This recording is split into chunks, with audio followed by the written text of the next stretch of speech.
Mesdames et messieurs, bonsoir et bienvenue dans ce journal dont voici le sommaire. Relocalisation et modernisation des marchés du Grand Conakry, le gouvernement accélère la coordination avec les autorités communales. À la primature, le Premier ministre a réuni les responsables urbains et communaux en exigeant d'eux des solutions rapides à suivre dans ce journal. Parc national de Soya-Sabouya, une mission de l'Union européenne est en visite de terrain. L'objectif est d'apprécier le niveau d'engagement des communautés riveraines dans la gestion de ce futur parc. À suivre également dans ce journal. À la fin de cette édition, nous nous intéresserons au partenariat qui vient d'être signé entre le groupe Circus Baobab et la fondation KPC pour l'humanitaire. C'est tout pour le sommaire.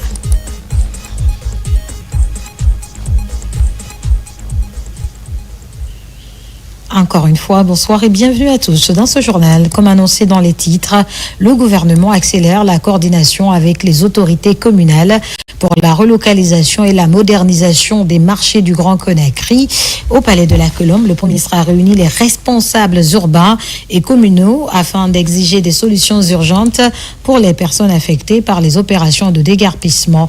Les détails dans ce reportage de Ousmane Bangora. Suivez.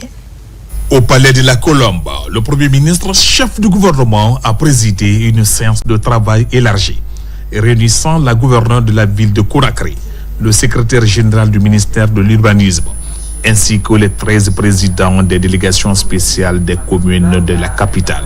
Cette rencontre vise à faire le point sur la situation des vendeurs affectés par les opérations de déguerpissement et à accélérer leur réinstallation dans les espaces appropriés. Nous avons hérité d'une longue pratique de mauvaise gouvernance qui fait que les marchés qui devraient être installés ont été spoliés et vendus. Les cimetières ont été spoliés, vendus. Là où on devrait construire des écoles, tout cela a disparu. Mais la population ne fait que croître et les besoins indispensables doivent être satisfaits. À la suite du déguerpissement, on ne peut pas laisser les gens dans la nature, parce que sinon la nature a horreur du vide. Si on ne trouve pas de place, on cherchera une autre place, même si ce n'est pas l'endroit initial, on cherchera autrement, et donc on sera toujours dans la logique, disons, de cette lutte sans fin, et ça, ce ne serait pas utile. Donc, ceux qui n'ont pas pu relocaliser les déguerpis, Madame la gouverneure, qu'on le sache et qu'on cherche une solution alternative le plus rapidement possible dans la commune.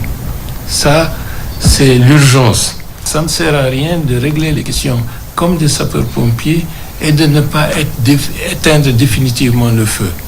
D'où la nécessité absolue pour les 13 collectivités locales et peut-être même pour certains centres d'indiquer les espaces susceptibles d'être aménagés ou d'être affectés pour la construction de véritables marchés dignes de ce nom.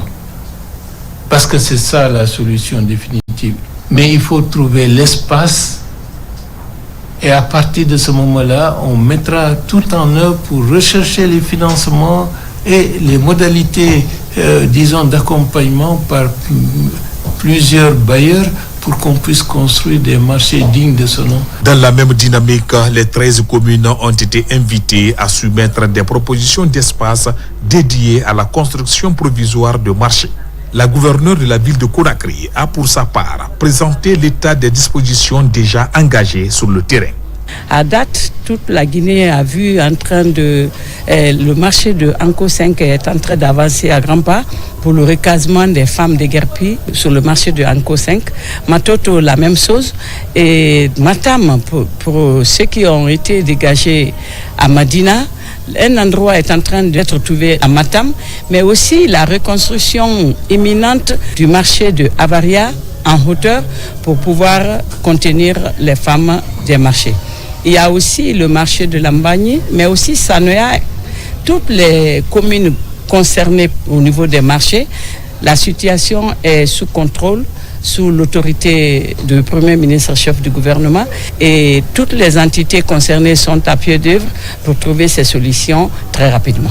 Les autorités assurent qu'un suivi rigoureux est en cours en vue de l'aménagement progressif des sites requis. tout en anticipant la reconstruction du marché d'Avaria, avec pour propriété la continuité des activités communales dans des conditions sécuritaires et mieux organisées. À présent, mesdames et messieurs, nous allons recevoir sur ce plateau monsieur Ansoumane Toumani Camara, directeur de la DIRPA, Direction de l'information et des relations publiques des armées, porte-parole du ministère de la Défense nationale pour un important communiqué. Bonsoir, bienvenue, à vous la parole. Bonsoir. Communiqué de l'état-major général des armées.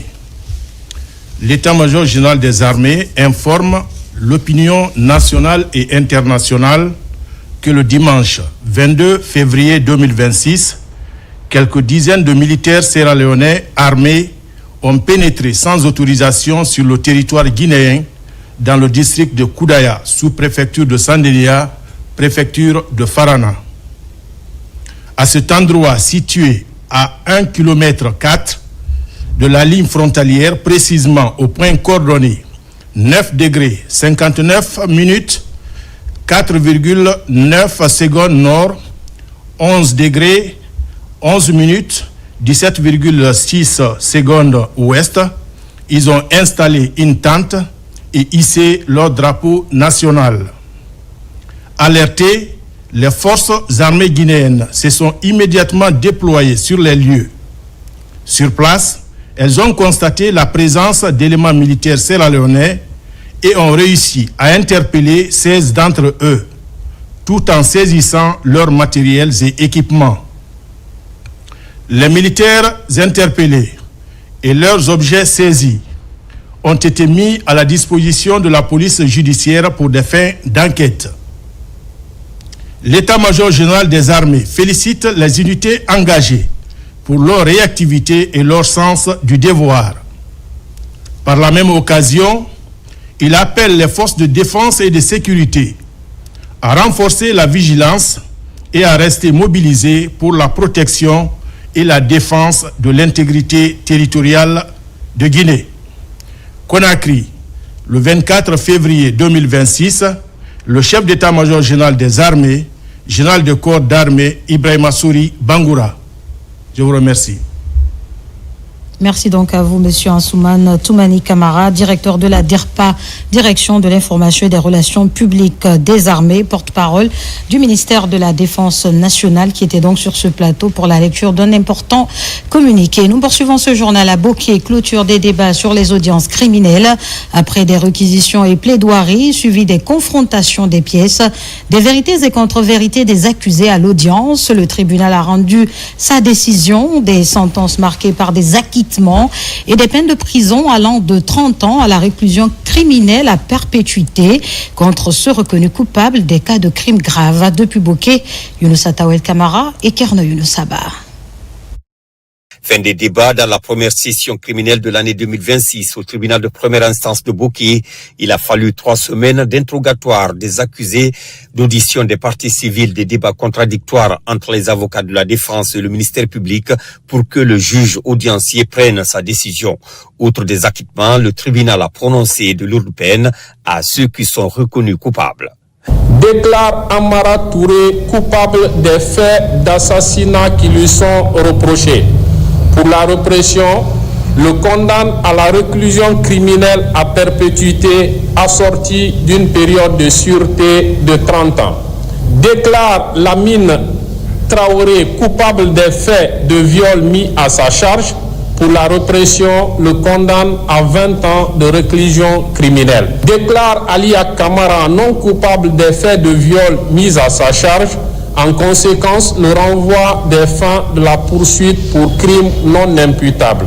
Déclare Mamadou Maka Diallo coupable des faits d'atteinte sexuelle qui lui sont reprochés. Pour la répression, le condamne à 1 an d'emprisonnement. Déclare Abdul Karim Silla non coupable des faits d'association de malfaiteurs à lui reprochés. En conséquence, le renvoi des fins de la poursuite pour crime non constitué. Déclare cependant Abdul Karim Silla coupable des faits de tentative d'assassinat et tentative de vol qui lui sont reprochés.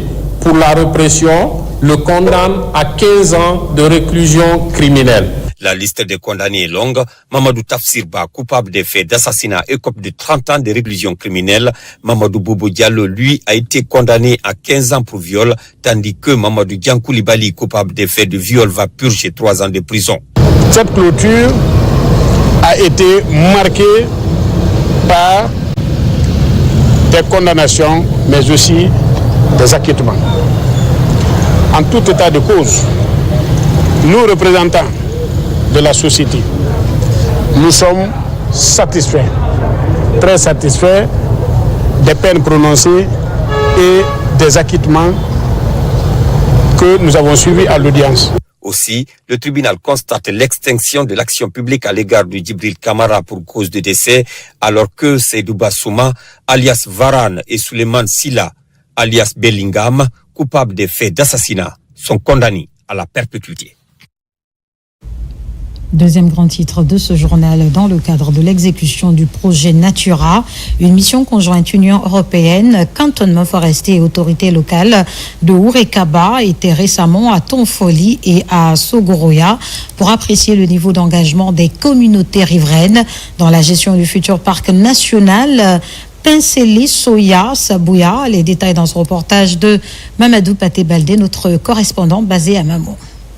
Dans le futur parc national de Pinceli Soya Sabouya, la préservation des espèces constitue un défi majeur pour le ministère de l'Environnement et du Développement durable et ses partenaires. À Tonfili, cette approche se traduit par l'appui au groupement maraîcher à travers des pratiques agroécologiques mises en œuvre par la WCF avec l'appui de l'Union européenne. Dès que la WCF est venue ici, nous, en tant que les femmes, on a eu beaucoup d'aide par rapport à ça. La scolarité de nos enfants, on enlève dans ça. On ne fatigue plus maintenant nos maris par rapport à les dépenses. Donc vraiment, nous sommes contentes. On dit grand merci à la WCF. En plus, la WCF, sur financement de l'Union européenne, a réalisé à Sogoroya un pâturage moderne dans le cadre de la protection des écosystèmes. Ce pâturage assure la protection et la surveillance des bovins contre les carnivores sauvages. La capacité de ces sites, ça va aux environs de 3300 têtes. C'est dans le cadre de lutter contre les conflits entre les éleveurs et les agriculteurs et lutter contre la déforestation. Dans le but d'atteindre les objectifs visés et accompagner l'Office guinéen des parcs nationaux et réserves de faune dans la protection de l'écosystème, l'Union européenne reste résolument engagée à poursuivre son appui aux communautés riveraines. Quand le parc national Pinceli Soya Sabouya deviendra un parc national, en fait, en même temps que le parc soit protégé, les populations locales, ils vont vraiment faire du bien pour leur famille à travers le miel, à travers l'élevage, à travers l'agriculture. Dans notre partenariat UE-Guinée, dont nous avons soutenu les populations ici. Ce paquet d'activités déjà réalisées à Tonfili et à Sogoroya rassure le gouvernement guinéen que la gestion durable des ressources naturelles à travers la création du parc national Pinceli Soya Sabouya s'inscrit pleinement parmi les 5 piliers du programme Simandou 2040. Dans le sud du pays, précisément en Zérékoré, la protection de la forêt classée du Mont Béraud passe désormais par les salles de classe. Des enseignants viennent d'être formés pour intégrer l'éducation environnementale dans leurs pratiques pédagogiques. Le projet s'inscrit dans le cadre de l'engagement communautaire pour la conservation de ce patrimoine forestier. Lancé Kamisoko, reportage. Le projet de désenclavement des zones de production rizipiscicole entre dans sa phase terminale en Guinée forestière, couvrant la Basse-Guinée et 5 préfectures de la région administrative de Zérékoré. Il est mis en œuvre par le ministère de l'Agriculture dans le but de booster la productivité et faciliter l'écoulement des produits vers les marchés urbains. Il était prévu 324 km de pistes rurales en Guinée forestière et 10 ponts. Aujourd'hui, nous sommes dans la phase terminale.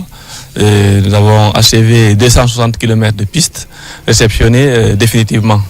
Et sur le tronçon, c'est un tronçon de 20 km 800 qui quitte Yono à Beta avec plus de 30-35 ouvrages à réaliser des dallos et un pont de 12 mètres linéaires. Aujourd'hui, le pont est terminé. Ils sont en train de faire le remblai contigu du pont.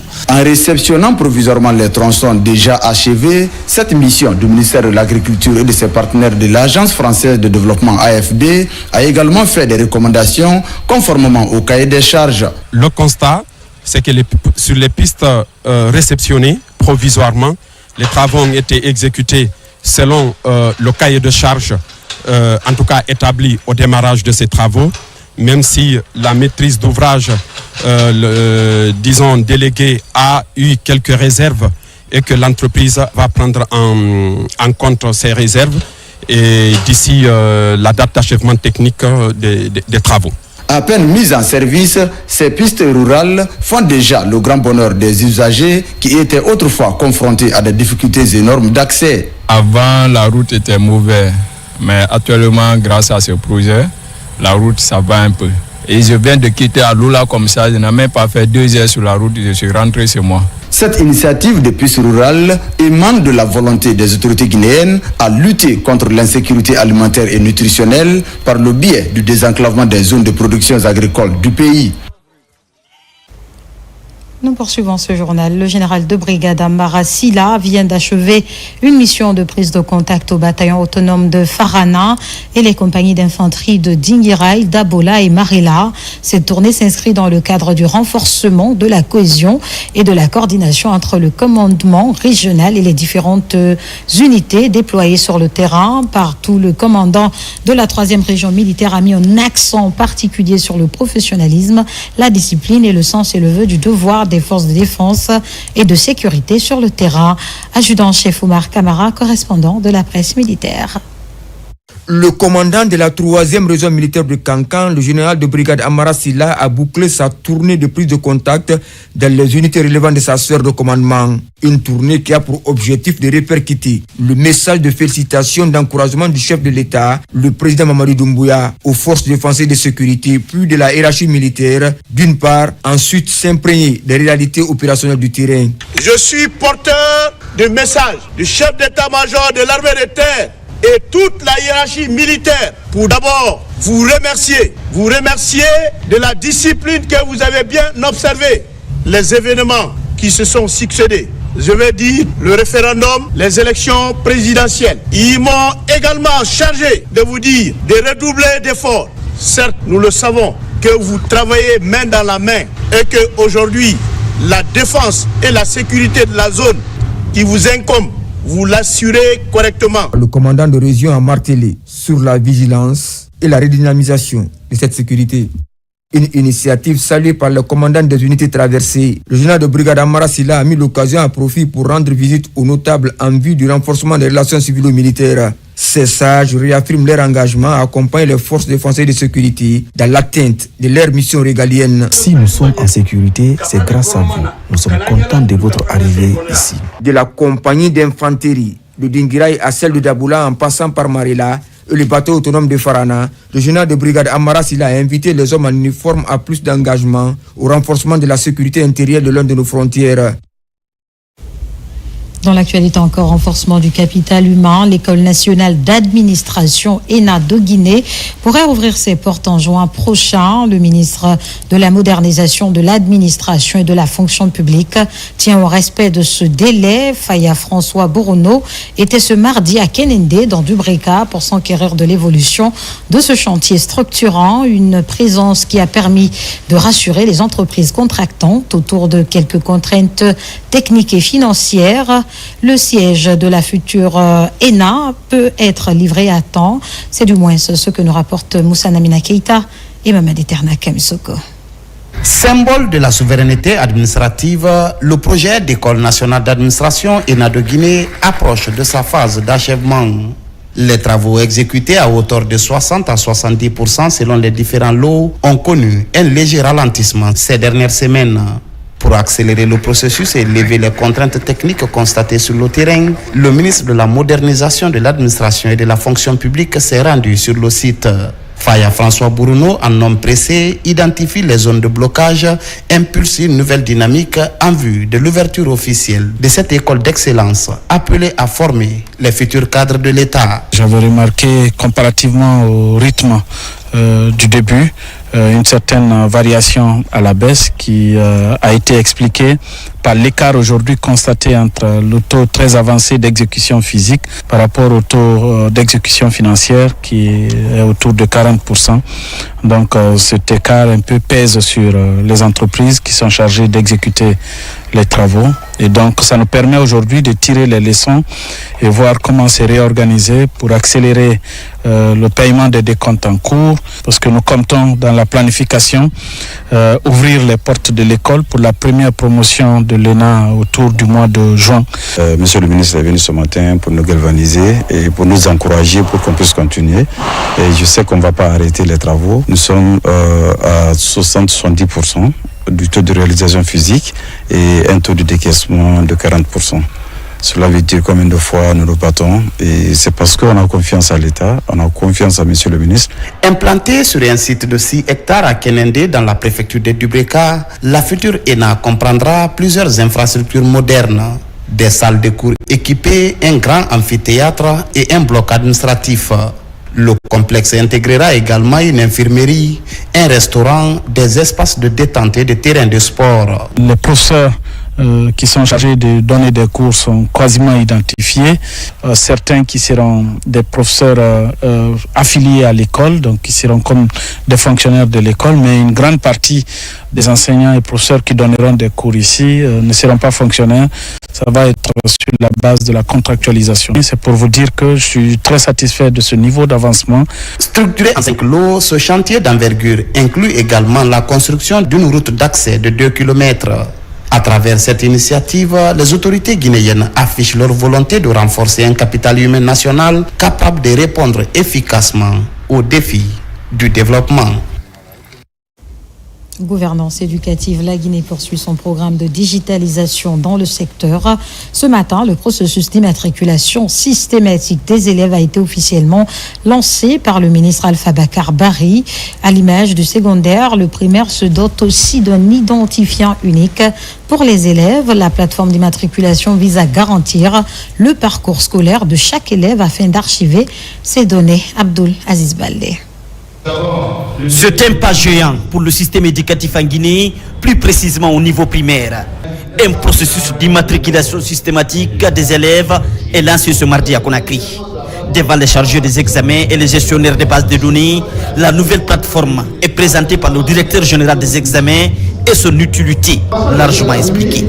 L'attribution d'un identifiant unique à chaque enfant dès son admission au primaire permettra de fiabiliser durablement les données scolaires, de supprimer les doublons et les incohérences statistiques, d'assurer la traçabilité complète du processus scolaire, du primaire au lycée, à l'enseignement technique, pourquoi pas au supérieur, de renforcer la transparence dans la gestion des évaluations, d'améliorer la planification des infrastructures et des ressources humaines. Pour sa toute première rencontre avec les acteurs de l'éducation, le ministre Alpha Bakar Barry invite les cadres à un engagement collectif pour une gouvernance éducative accessible. La gestion du parcours des élèves et l'attribution d'un identifiant unique dès au primaire restent entre autres principaux résultats. La gestion des effectifs de l'éducation nationale est un problème parce que nous avons un système qui est assez grand et centralisé.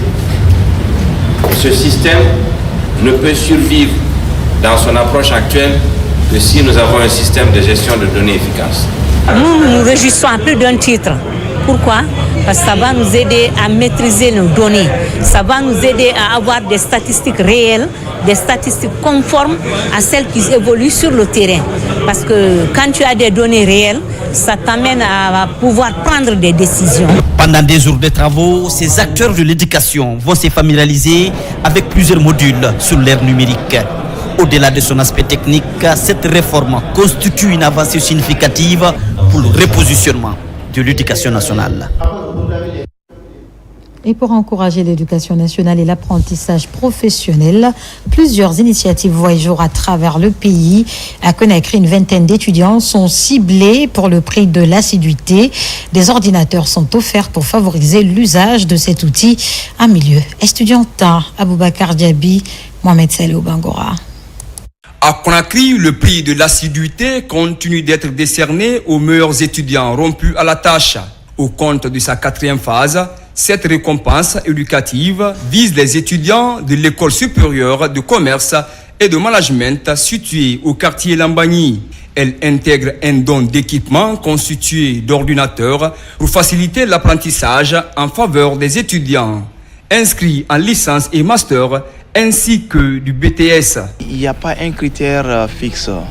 Tous ceux qui sont dans les programmes de licence ou BT, BTS, systématiquement ont accès à un ordinateur. Nous les avons discernés sur plus de l'assiduité, mais au-delà de ce satisfait-ci, ça représente aussi de 25% de remise sur leurs frais de scolarité pour la 2e année, en récompense à l'assiduité dont ils ont fait preuve durant l'année antérieure. Ce coup de pouce apporte une lueur d'espoir à une vingtaine de bénéficiaires. Il va à coup sûr favoriser l'acquisition des connaissances basiques en informatique et recherche, tout en portant la notion des formations en ligne pour qualifier davantage le système éducatif guinéen. Je suis vraiment super heureuse de recevoir ces kits pour travailler à la maison et à l'école. En même temps, je peux faire mes devoirs et faire des recherches que je ne peux pas faire si je ne suis pas à l'école. Et là, je suis vraiment super contente de recevoir tout ça.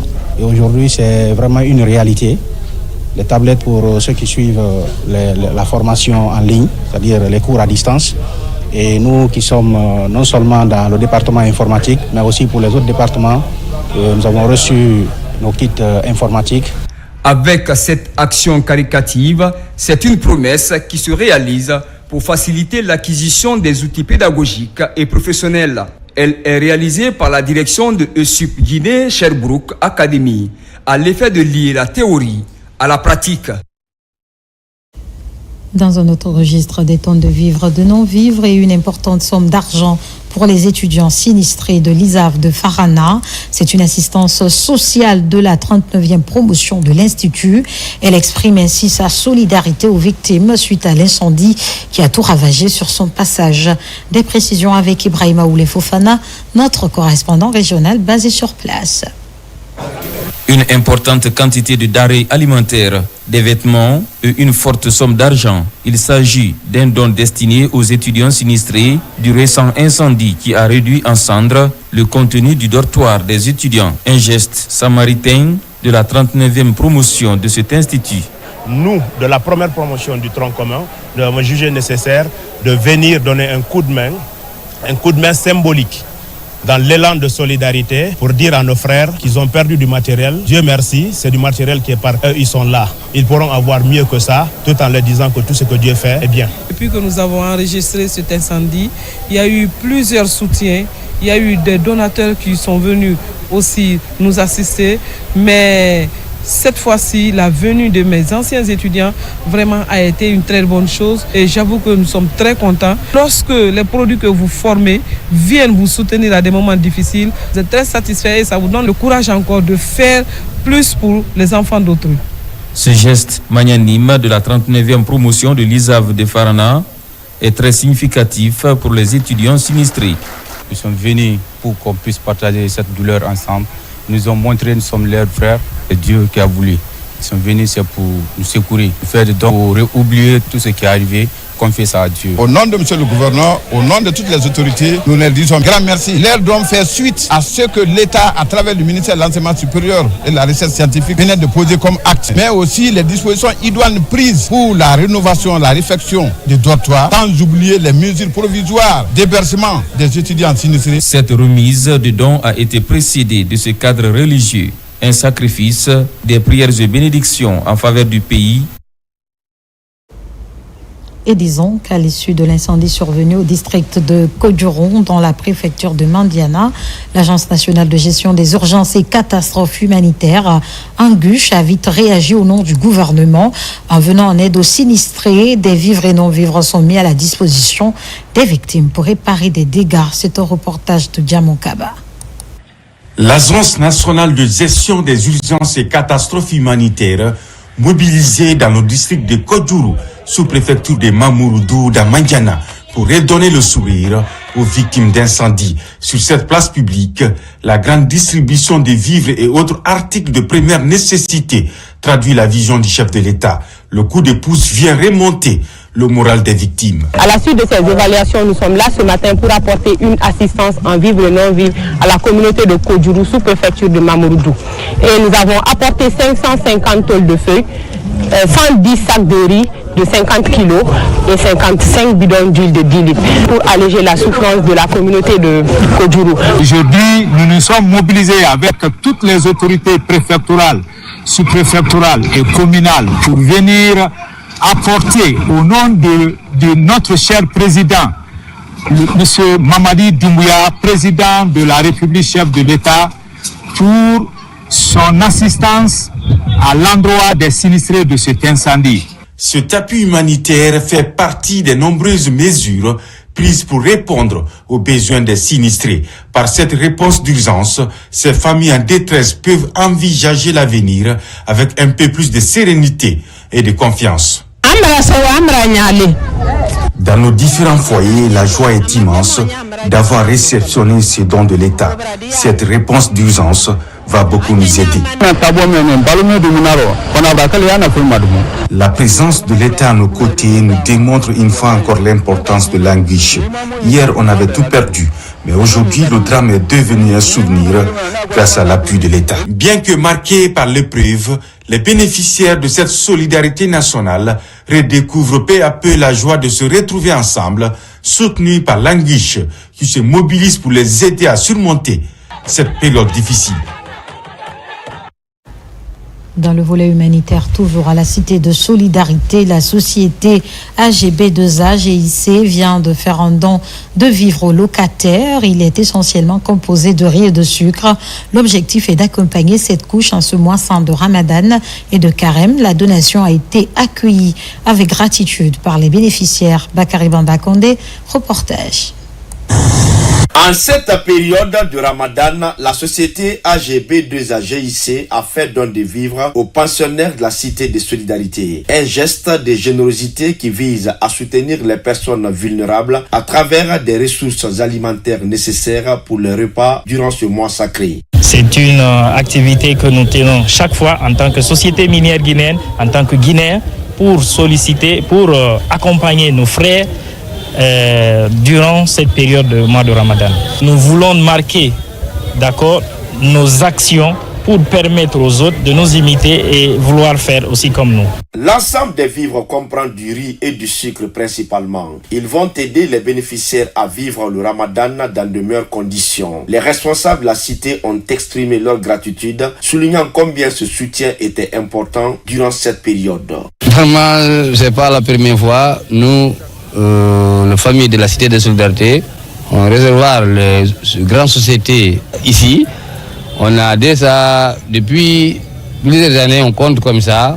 On est en train de bénéficier avec eux. Ce geste ne me surprend pas de la part de AGB2A par la voix de son directeur général, Dr Ahmed Kanté, qui n'est pas à sa première. Alors ce geste est un grand soulagement pour la population d'ici. En agissant en faveur des personnes démunies, AGB2A GIC veut renforcer les liens communautaires, rappeler l'importance de l'entraide et faire du Ramadan un moment de partage et de solidarité. Et disons que c'est un geste symbolique émanant d'une histoire personnelle. La découverte du diabète chez Aïssatou Nabé depuis la petite enfance. Après des années de résistance, elle revient au pays pour prêter main forte aux enfants souffrant du diabète. À travers la structure Fleur Infantine, plusieurs kits médicaux leur sont mis à disposition. Mohamed Seyar Souma pour en savoir plus. Elle est partagée entre douleur et rêve d'enfance. À 3 ans, une maladie chronique s'invite dans son quotidien. Après de multiples interventions en Guinée puis en France, Aïssatou Nabé retrouve l'équilibre face au diabète. Maintenant âgée de 25 piges, le combat contre son pire cauchemar est déclenché. Une lutte sans armes, mais avec le cœur vis-à-vis des compatriotes souffrant de la même pathologie. La générosité s'installe par l'offre de matériel nécessaire. Plusieurs équipements médicaux, des appareils, des insulines et aussi des médicaments pour les diabétiques avec plusieurs effets de soins qu'on peut utiliser des lingettes pour la propriété des diabétiques parce que les infections c'est interdit dans la santé en étant diabétique. J'ai amené tout ceci pour pouvoir les partager aux différents enfants malades. Le choix est porté sur l'hôpital Antanor de Matoto, une structure spécialisée dans la prise en charge du diabète. Je tiens à remercier de façon solennelle ONG Flore Enfantine qui s'est mis à la disposition et aussi à la portée extensive pour aider les enfants diabétiques avec autres maladies. Pendant ce temps, le département de la santé manifeste sa reconnaissance, mais les efforts restent à poursuivre. Le don de matériel que nous réceptionnons aujourd'hui vient renforcer la capacité de cet hôpital à améliorer les conditions de suivi et contribuer à sauver des vies. Au-delà de ce matériel, c'est un message fort de solidarité, d'engagement et d'espoir qui est adressé aux enfants et à leurs familles. Le diabète devient de plus en plus infantile. Le cas Issatou est illustratif. En Guinée, selon les données officielles, près de 1900 enfants diabétiques sont suivis. La moitié des patients se retrouvent à Conakry.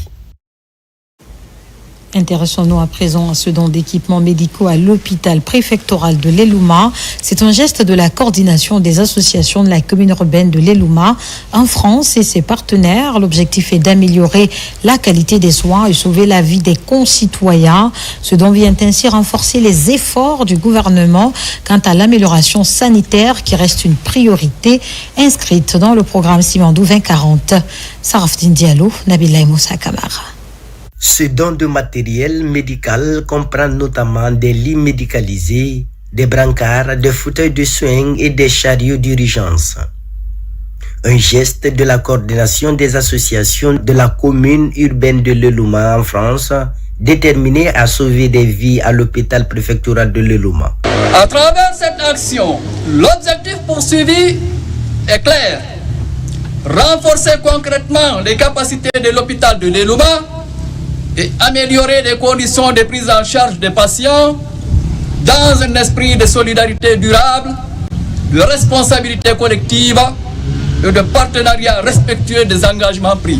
Au nom du ministère de la Santé et de l'Hygiène publique, le directeur de l'hôpital préfectoral de l'Elouma exprime sa gratitude aux donateurs et s'engage à faire un usage responsable et efficace de ces équipements sanitaires. Aujourd'hui, ce partenariat fructueux, illustré par ce don de la diaspora de l'Elouma, nous ouvre les portes d'un fruit prometteur pour les soins de santé dans notre région.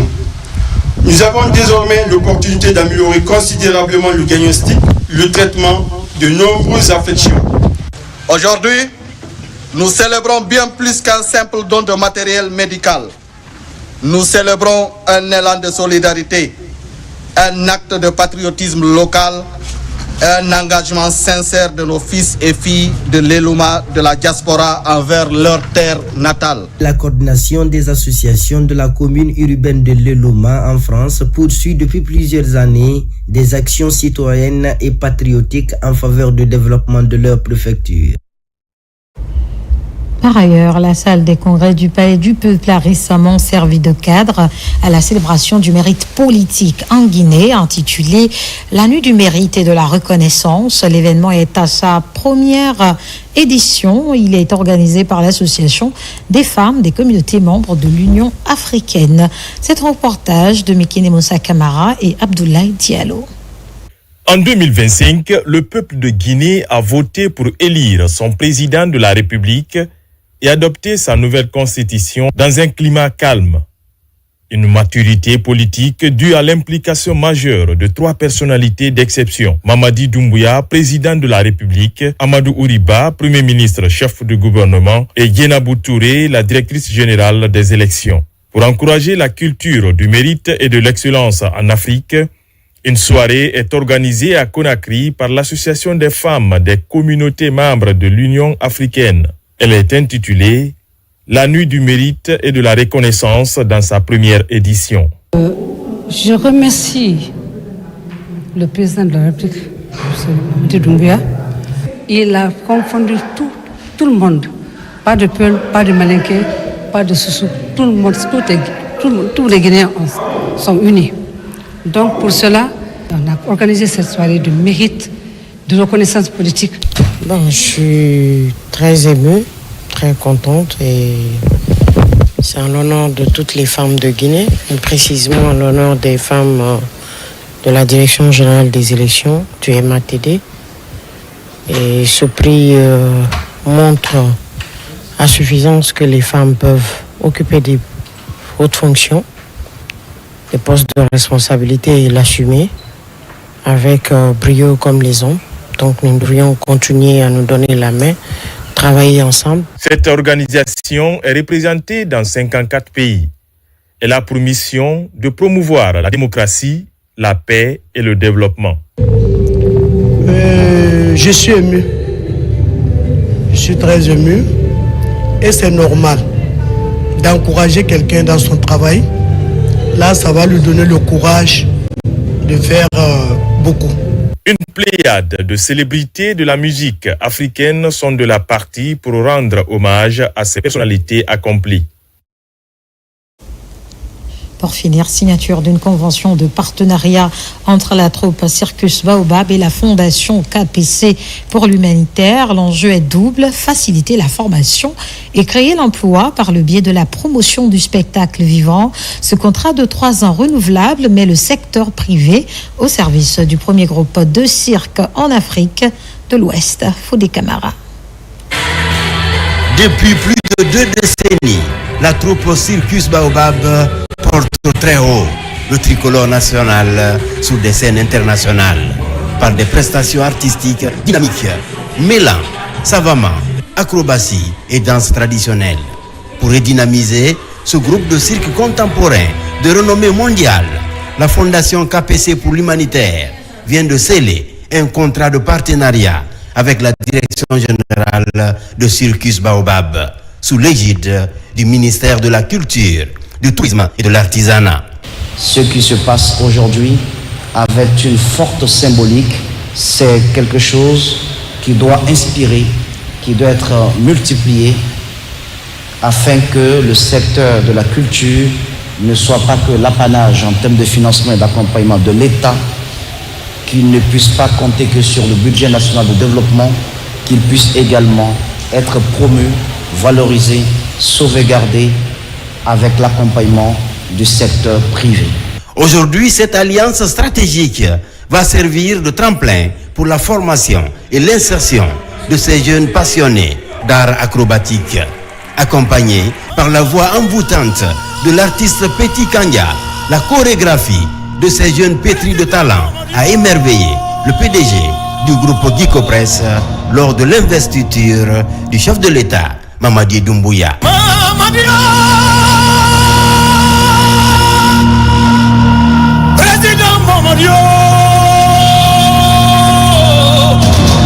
Le jour de l'investiture du président de la République, là, elle a eu les joies.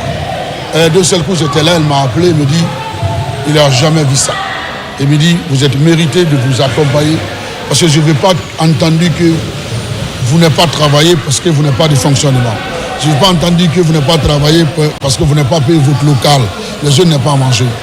Va t'asseoir, tu écris tous les besoins de l'association et tu viens me voir. J'ai dit non, monsieur KPC, dis-moi à quel accompagnement que tu peux nous accompagner. Il a dit non. Et moi je suis arrivé, on a travaillé avec toute l'équipe de Circus Baobab. On a envoyé les besoins qu'on a besoin et il a validé en 100%.